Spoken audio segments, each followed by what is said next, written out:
There was this great idea that we could get, like maybe a 2-3 hour sort of mini campaign.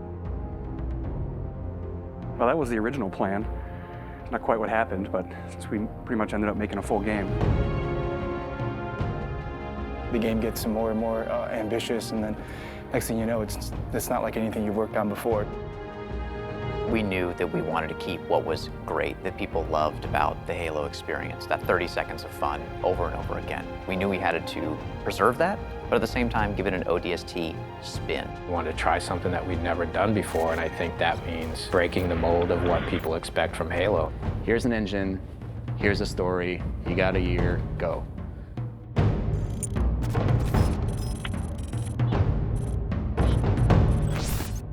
One of the great challenges that we had with ODST was, since we didn't want to be traveling all across the universe in this gigantic space opera, we wanted to really focus on one place.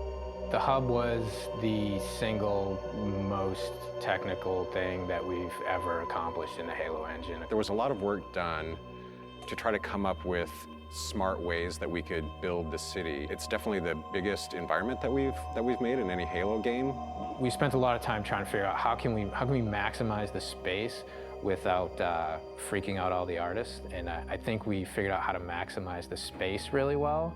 I don't think we ever figured out that second part too well. We want the player to have this open, visceral, you're in the city experience.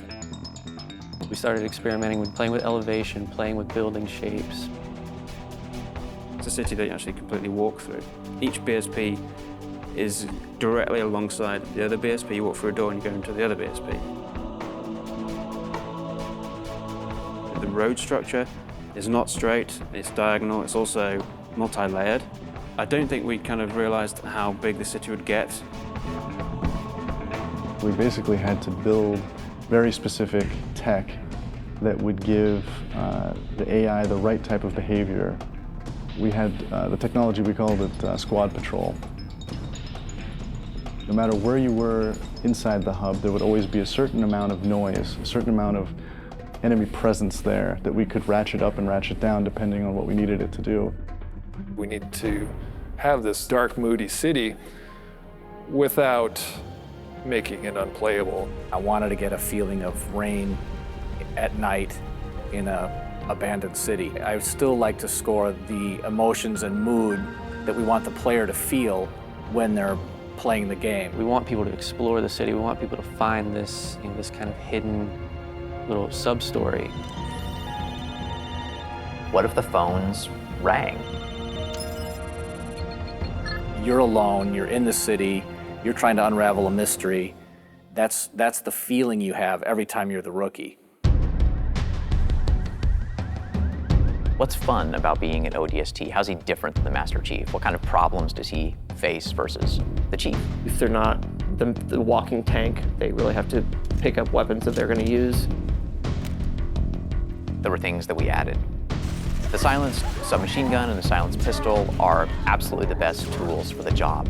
Something the ODSTs have that Spartans actually don't. Silenced weapons at night, they feel cool, they look awesome, they're really sweet to use.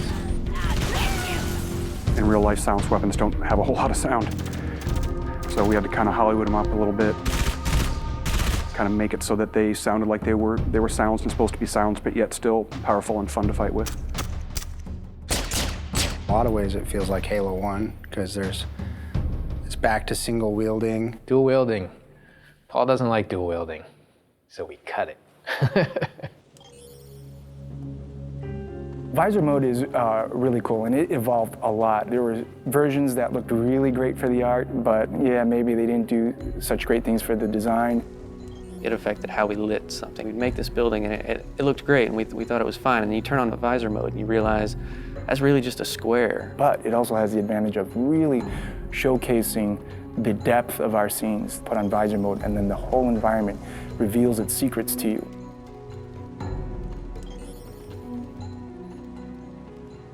You know what sucks about big cities? You can get lost really quick. And that's where we came up with ideas for the Visor database, where you have a great map of the city that not only shows you where you are, but allows you to choose where you want to go.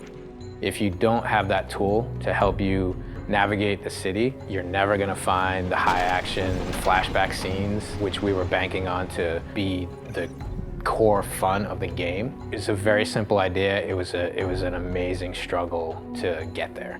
When you combine those things that we took away with things that we added, such as the visor, even though you might feel a bit more vulnerable, you have the right tools for the job.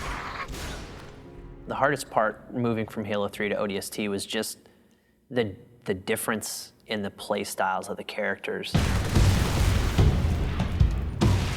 If you look at the Master Chief in the course of the Halo games, he became ridiculously powerful over time. And ODST feels very different because when you start taking fire, you can't just continually keep kicking ass. You have to actually look for cover because you don't have a motion tracker like the Chief. Bringing back the health was something that was born out of a discussion about how can we add long-term level of tension to the game. For us, health is important in the ODST's world because it reminds you that you're vulnerable.